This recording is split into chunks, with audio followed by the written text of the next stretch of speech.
اب میں ملتمس ہوں ضیاء المصطفیٰ ترک صاحب سے کہ آئیں اور اپنا مضمون پیش کریں جناب ضیاء المصطفیٰ۔ بسم اللہ الرحمن الرحیم۔ میں 2007 میں یہاں حسن ابدال آیا اور 2007 سے لے کے اب تک یعنی کم و بیش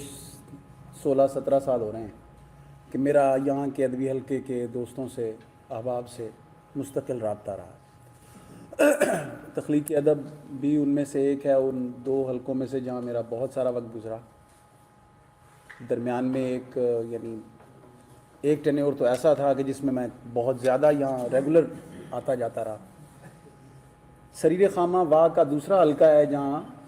اس علاقے کے اس تنقیدی حلقے میں میری بنیادی طور پر ان دوستوں کے ساتھ یعنی ایک راہ و رسم بڑھی۔ مظہر کا معاملہ بھی ایسا ہی ہے۔ اسی سرزمین پر آنے کے بعد میں مظہر سے شناسا ہوا۔ مظہر بنیادی طور پہ بہت عرصے سے شعر کہہ رہے ہیں۔ مظہر کے ہاں اس کا عہد، اس کی زمین، اس کے ارد گرد کا ماحول، سیاسی سماجی حالات، معاشرتی مسائل، یہ تمام کی تمام چیزیں جو ہیں وہ ایگزبٹ ہوتی ہیں، ریفلیکٹ ہوتی ہوئی نظر آتی ہیں۔ مظہر کے ہاں جہاں مذہب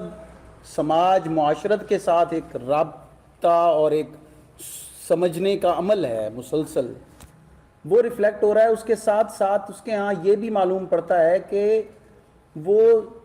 ایک سوشو پولیٹیکل جو ڈائنامکس ہے اس سے بھی بہت اچھی طرح سے آگاہ آدمی ہے۔ اچھا، یہ مظہر کی بنیادی طور پر شخصیت اور اس کی فکر کے پس پردہ موجود شعور کی بات ہے جو میں کر رہا ہوں۔ ایسا باشعور آدمی جو یعنی سوشلزم کے حوالے سے ہمارے سماج کے معاملات کو، ہمارے نظام کو ایویلیویٹ کرنے کی، انڈرسٹینڈ کرنے کی صلاحیت رکھتا ہے، اس کے ہاں ظاہر ہے کہ جب تخلیقی عمل سامنے آتا ہے تو وہ بھی اس روشنی کو لیے ہوئے ہوتا ہے۔ یہ مظہر کے کام کی، اس کی تخلیقی بنیاد ہے جس کے ساتھ میں آپ کے سامنے یعنی ایک گفتگو کا آغاز کرنا چاہ رہا تھا۔ جہاں تک شعر کا معاملہ ہے اور بالخصوص غزل کا معاملہ ہے، غزل کی جمالیات جو ہے وہ خاصی حد تک ایسی ہوا کرتی ہے جس میں سیاسی سماجی شعور کا حوالہ آئے لیکن وہ زیریں سطح پر موجود ہے۔ جیسے کہ ابھی غالباً طالب انصاری کے مضمون پڑھتے ہوئے ایک حوالہ ہم نے سنا ناصر مستجاب سے کہ تنویر سپرا کی انہوں نے شاعری کو نعرہ بازی قرار دیا۔ یہ الگ بات ہے کہ اس پہ محل کلام موجود ہے کہ آیا کہ تنویر سپرا کی شاعری کو نعرہ بازی قرار دیا جا سکتا ہے یا نہیں، حبیب جالب کو نعرہ بازی قرار دیا جا سکتا ہے یا نہیں، سردار جعفری کی شاعری ان کی شاعری سے کس طرح مختلف تھی، کیا فیض بھی اسی ذیل میں آئیں گے۔ ان لوگوں پر ویسے بھی میں بات کرنا چاہ رہا تھا کیونکہ یہ وہ بنیادی طور پر تخلیقی رو ہے جس سے تعلق رکھتا ہے مظہر بنیادی طور پر اپنے لحن میں فیض، حبیب جالب اور تنویر سپرا، ان کے ہاں موجود جو آواز بہت وضاحت اور بہت کلیرٹی اور بڑی بلاغت کے ساتھ آپ کو نظر آتی ہے، یہ اسی کا ایک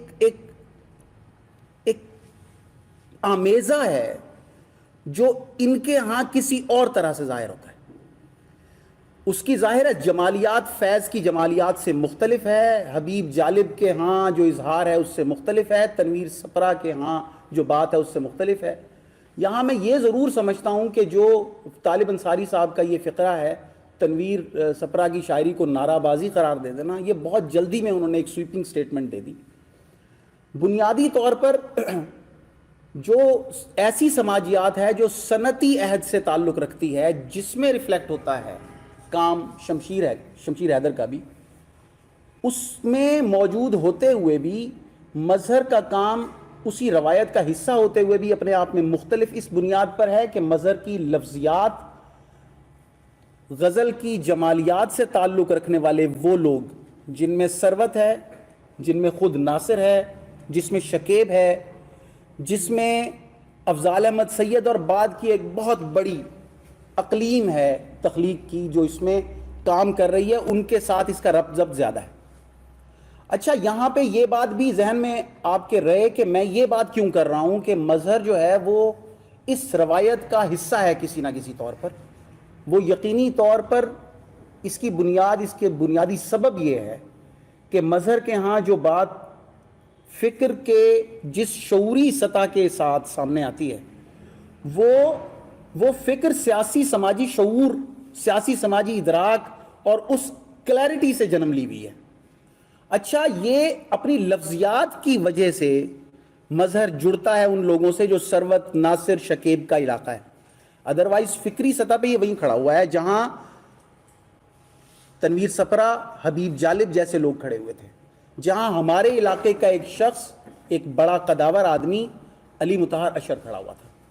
بنیادی طور پر یہ بات بنیاد میں اگر دیکھی جائے، اس کو ٹی ایس ایلیٹ نے اپنے ایک مضمون میں بیان کیا، ڈبلیو بی ییٹس پہ اس کا ایک مضمون ہے، رحمان صاحب، اس میں انہوں نے یہ ذکر کیا کہ جو جہاں کہیں بھی کسی بھی زبان و ادب میں کوئی بھی شاعری ہو رہی ہوتی ہے وہ بنیادی طور پہ ایک ہی بڑی روایت کا حصہ ہے، وہ روایت، وہ تخلیقی اور شعری روایت جو ہومر سے سٹارٹ ہوتی ہے۔ تو اس اعتبار سے دیکھا جائے تو روایت ہی کے پیرائے میں ہم کسی بھی شخص کو جان سکتے ہیں، پہچان سکتے ہیں۔ میرے خیال میں سکوت کا شاعر بھی اپنی روایت میں، اپنی فکری روایت میں تنویر سپرا، حبیب جالب اور فیض کے ساتھ کہیں ریلیٹڈ ہے،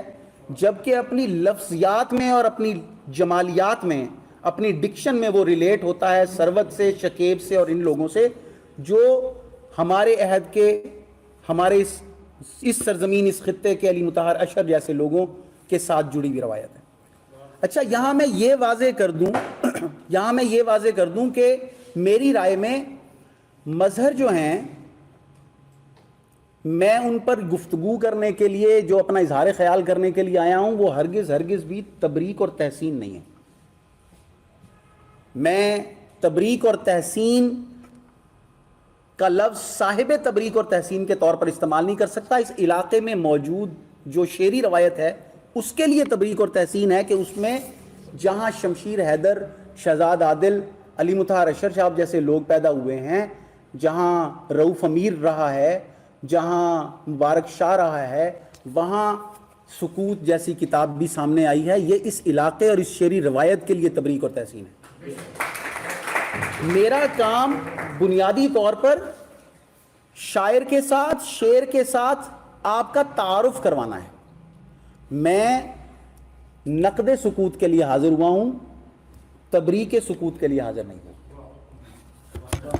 تو میں جو چند ایک میں نے نکات درج کیے ہوئے ہیں ان کو جس طرح میں بیان کرنا چاہ رہا تھا، یہ ایک تعارف کے بعد میں بات کروں۔ اس کتاب پہ پہلا جو مضمون ہے وہ احمد حسین مجاہد کا ہے۔ احمد حسین مجاہد نے اپنی جو بات کی ہے یہاں سکوت کے حوالے سے بات کرتے ہوئے، اظہار کرتے ہوئے، انہوں نے بڑے معنی خیز نقطے جو ہیں وہ یہاں دیے ہیں، اشارے دیے ہیں جنہیں آپ کو ڈی کوڈ کرنے کی اور انڈرسٹینڈ کرنے کی ضرورت ہے۔ میں بھی تھا قافلہ اہل سخن میں، لیکن اس جگہ تھا کہ دکھائی نہیں دیتا تھا جہاں۔ احمد حسین مجاہد نے لکھا،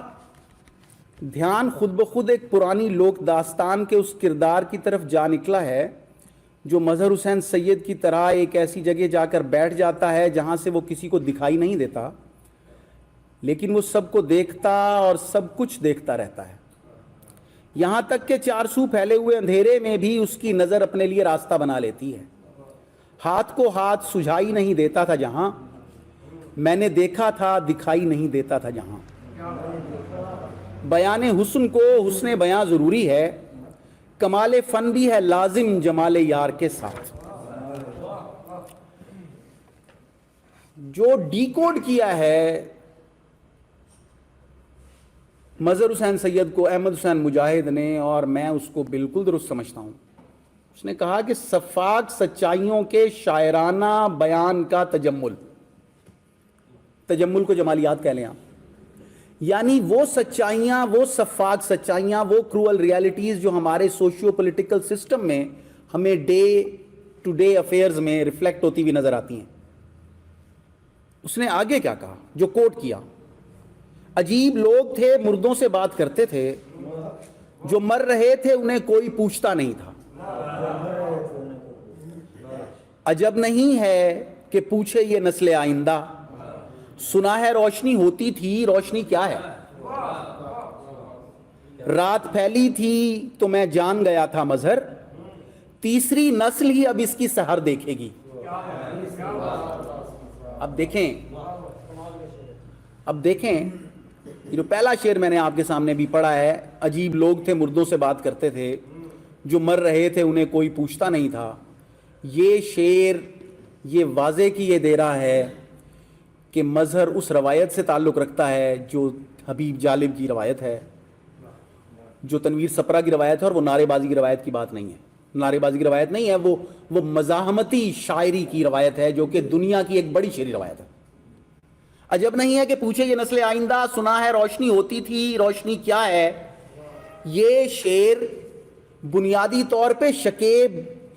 کے ساتھ، اس کی شعری جمالیات کے ساتھ، اس کے تخلیقی شعور کے ساتھ آپ کو جوڑتا ہوا لگتا ہے۔ رات پھیلی تھی تو میں جان گیا تھا مظہر، تیسری نسل ہی اب اس کی سحر دیکھے گی، یہ شعر آپ کو فیض اور فراز کی گونج سنائی دیتی ہے، اس میں ان کے ہاں موجود جو سماجی معاشرتی شعور ہے وہ آپ کو یہاں ریفلیکٹ ہوتا ہوا نظر آتا ہے۔ تعلق سکوت کے شاعر کا جس قبیلے سے ہے اسے شناخت کرنا سب سے پہلے ضروری ہے، یعنی آپ کو یہ معلوم ہونا چاہیے کہ آپ کے سامنے بیٹھے ہوئے جو یہ صاحبان ہیں یہ بنیادی طور پر کس قبیلے سے ہیں۔ نظیری نے کہا تھا کسے کے کشتہ نشد اس قبیلہ ایمانیست، وہ جو کہ قتل نہیں ہوا وہ ہمارے قبیلے میں سے نہیں ہے، تو یہ شناخت کرنا ضروری ہے کہ یہ کہاں سے ہیں۔ آنکھ پر خواب، اب یہ فکرے ہیں احمد حسین مجاہد کے، آنکھ پر خواب کی تصویر بنانے اور پھر خوابوں کو خاک میں ملانے سے جو معجزے رونما ہوتے ہیں ان کا احوال وہ علاؤ بتاتے ہیں، جو دیکھتے ہی دیکھتے روشن ہو گئے ہیں، اور لوگ مظہر حسین سید کی چنگاری کی کہانی سن رہے ہیں۔ یہ بہت بلیغ فقرہ ہے، میں ریپیٹ کرتا ہوں، آنکھ پر خواب کی تصویر بنانے اور پھر خوابوں کو خاک میں ملانے سے جو معجزے رونما ہوتے ہیں ان کا احوال وہ علاؤ بتاتے ہیں، جو دیکھتے ہی دیکھتے روشن ہو گئے ہیں، اور لوگ مظہر حسین سید کی چنگاری کی کہانی سن رہے ہیں۔ یہ میں نے کیوں کوٹ کیا؟ یہ بنیادی طور پر یہ مزاحمتی شعور ہے جو آپ کی اس سرزمین کا، اس خطے کا وہ قرض ہے جو آپ کی شاعری نے، آپ کی شعریات نے ابھی ادا کرنا ہے۔ اگر یہ ادا ہو گیا ہوتا تو یقین کیجئے ہم اس حالات سے نہ گزر رہے ہوتے جن حالات کو ہم آج بھی 2023 ختم ہونے کے بعد بھی 2024 میں ہم ارد گرد دیکھ رہے ہیں۔ یعنی ہم نے کوئی سبق حاصل نہیں کیا۔ جو ویسٹ ہم جس کو آج فالو کر رہے ہیں یہ کبھی وائلڈ ویسٹ ہوا کرتا تھا، یہاں وہی سب کچھ تھا جو ہمارے ہاں آج ہے۔ جن عذابوں سے ہم آج گزر رہے ہیں، جن عذابوں سے ہم آج جونج رہے ہیں، اسی سے ویسٹ کبھی گزرا ہے۔ وہاں بھی اسی طرح مونوپلیز تھیں، پریشر گروپس تھے، وہاں بھی اسی طرح استحصال کا دورہ تھا، وہاں بھی اسی طرح چرچ حاوی تھا جیسے ہمارے ہاں ملا حاوی ہے، وہاں بھی یہی معاملات تھے جو ہمارے ہاں آج معاملات ہیں۔ لیکن انہوں نے ان تمام چیزوں سے جو سبق سیکھا وہ رول آف لا کا تھا، ہم نے وہ نہیں سیکھا۔ یہی وجہ ہے کہ رول آف لا کی عدم موجودگی میں انصاف کے قتل ہوتے ہوئے، جب ہم روز دیکھتے ہیں انصاف کا قتل ہوتے ہوئے، یہی وجہ ہے کہ ہمارے ہاں وہ شعور پنپ ہی نہیں سکا۔ ہماری شاعری پر یہ قرض ہے جسے ہمارے عہد کا احمد فرہاد، فیصل ساغر اور کسی حد تک مظہر حسین سید ادا کر رہا ہے۔ میں یہ سمجھتا ہوں کہ ہمیں ان کی طرف سے ملنے والا جو سیاسی سماجی نظام کے حوالے سے نقد کا شعور ہے، اسے ہمیں رسپیکٹ کرنا چاہیے، اس کو اس کی ڈیو سپیس دینی چاہیے، اور ہمیں یہ سمجھنا چاہیے کہ یہ ہماری شہریات کا وہ قرض ہے جو ادا کرنے کے لیے یہ لوگ سامنے آئے ہیں۔ ان کے کام میں، ان کے تخلیقی سرمایے میں جہاں کہیں جس جگہ پر بھی آپ کو کسی جگہ کوئی مارجن لائن نظر آتی ہے، چیزیں مارجنلائز ہوئی بھی نظر آتی ہیں، یا نظر آتا ہے کہ یہاں کوئی کسر کوتاہی رہ گئی ہے، یا یہاں کوئی ایک آنچ ہے جو کہ اور لگنی تھی، یا یہاں کوئی بات ہے جو کہ ایک مزید بہتر ہو سکتی تھی، تو یہ جانیے کہ یہ وہ لوگ وہ کام کر رہے ہیں جو بنیادی طور پر زیاد ترک کو کرنا چاہیے تھا، امجد شہزاد کو کرنا چاہیے تھا، جو رحمان حفیظ جیسے لوگ کرنے کی کوشش کرتے ہیں، اور جن کے یہاں موجودگی کے سبب مجھ میں یہ حوصلہ پیدا ہوا کہ میں ان باتوں کو اسی طرح سے وضاحت سے بیان کر سکوں۔ جانے سے پہلے میں مظہر کے ایک دو وہ اشعار سنانا چاہتا ہوں جو مجھے بہت پسند ہیں۔ سبھی کھڑے تھے کھلے گا ابھی در زنداں، سبھی کھڑے تھے کھلے گا ابھی در زنداں، میں جلد بازی میں دیوار سے نکل آیا۔ یہ وہ مظہر ہے جو شکیب، ثروت، افضال احمد سید، اختر عثمان، ان کے ساتھ، ان کی شعری جمالیات کے ساتھ جڑنے والا مظہر ہے۔ یہ الگ بات ہے کہ مظہر کا بیشتر اظہار اس کے سیاسی سماجی جو شعور کی ڈیمانڈ ہے اس کی بدولت، اسے زیادہ فوکس کرنے کی وجہ سے ان سطحوں پر سامنے آنے کے بجائے ان سطحوں کو سامنے لانے کی طرف یعنی متوجہ رہتا ہے وہ شعور جو ہم پر واجب الادا قرض کی ایک ادائی کی صورت ہے۔ تھینک یو سو مچ، جزاکم اللہ۔